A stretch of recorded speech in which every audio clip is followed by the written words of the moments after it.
Vous êtes là. Bonjour. Aujourd'hui, dans cette première rubrique sur le Festival de Cannes, il serait peut-être temps depuis mercredi, on va parler de deux films très importants. L'un a été projeté hors compétition et était le film d'ouverture, Gatsby le Magnifique, et le deuxième est le quatrième long métrage projeté en compétition, Le Passé d'Ashghar Farhadi. On va donc d'abord parler de Gatsby le Magnifique. Gatsby le Magnifique est le cinquième long métrage du metteur en scène australien Baz Luhrmann, plus connu pour avoir réalisé Moulin Rouge et Roméo plus Juliette. Ici, c'est sa deuxième collaboration avec DiCaprio. Ah oui, après Roméo plus Juliette, ceux-ci reviennent ensemble pour faire l'ouverture du 66e Festival de Cannes, ce qui est un grand prestige aujourd'hui. New York, 1922. The tempo of the city had changed sharply. The buildings were higher. The parties were bigger. The morals were looser and the liquor was cheaper. The restlessness approached hysteria.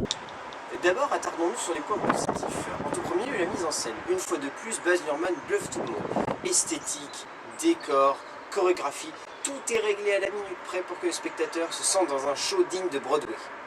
Puis les acteurs. Baz Luhrmann prouve de façon définitive qu'il est un directeur de casting exceptionnel. En effet, le trio que forment Tobey Maguire, Leonardo DiCaprio et Carey Mulligan est exceptionnel. Mais une fois de plus, DiCaprio ressort du lot puisque son interprétation est vraiment exceptionnelle et se classe parmi les meilleurs de sa carrière.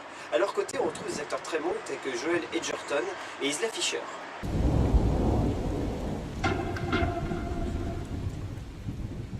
I'm certainly glad to see you again.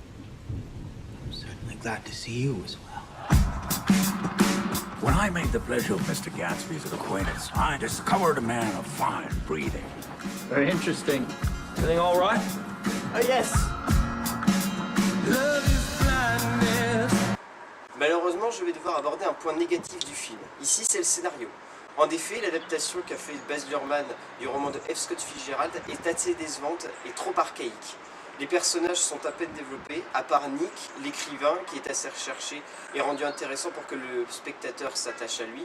Mais le problème, c'est que Gatsby n'est qu'effleuré et que Daisy est trop stéréotypée afin que le spectateur ne se perde pas tout au long du film.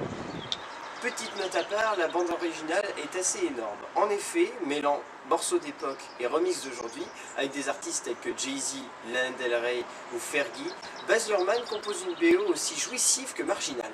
I've just heard the most shocking thing. It all makes sense. Will you come on, sport? We need you. I wish we could just run away. Mr. Gatsby, sir. Not now. Je vous conseille donc d'aller voir ce film pour les points suivants. 1. La mise en scène est impressionnante. 2. Les décors sont époustouflants. Et 3. Les acteurs sont à leur sommet. Mais je vous conseille de fermer les yeux sur le scénario un petit peu trop archaïque. Mais laissez-vous donc emporter dans ce monde magnifique, tel les Gatsby. What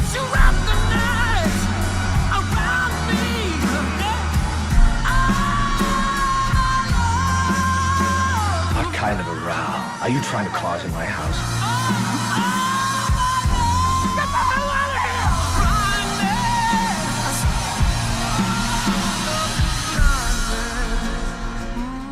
Le deuxième film dont je vais vous parler ici est le cinquième long métrage du réalisateur iranien Ashghar Farhadi, plus connu pour avoir réalisé le succès international Une séparation, primé aux derniers Oscars et César pour meilleur film étranger. Ici, son long métrage est le quatrième présenté en compétition du 66e Festival de Cannes.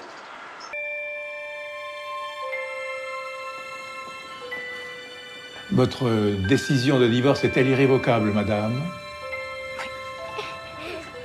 Et vous, monsieur, est-ce que votre décision est également irrévocable? Oui. Ce qu'on remarque tout de suite dans les films de Farhadi, c'est la direction d'acteur. Et celle-ci est toujours exceptionnelle. Ici, le trio amoureux que forment Bérénice Bejo, Ali Moussafa et Tahar Rahim est vraiment exceptionnel. Les trois acteurs donnent tout ce qu'ils ont et sont au sommet de leur art. Mais je pense qu'un petit prix d'interprétation féminine pour Bérénice Bejo ne serait pas trop dans ce 66e Festival de Cannes.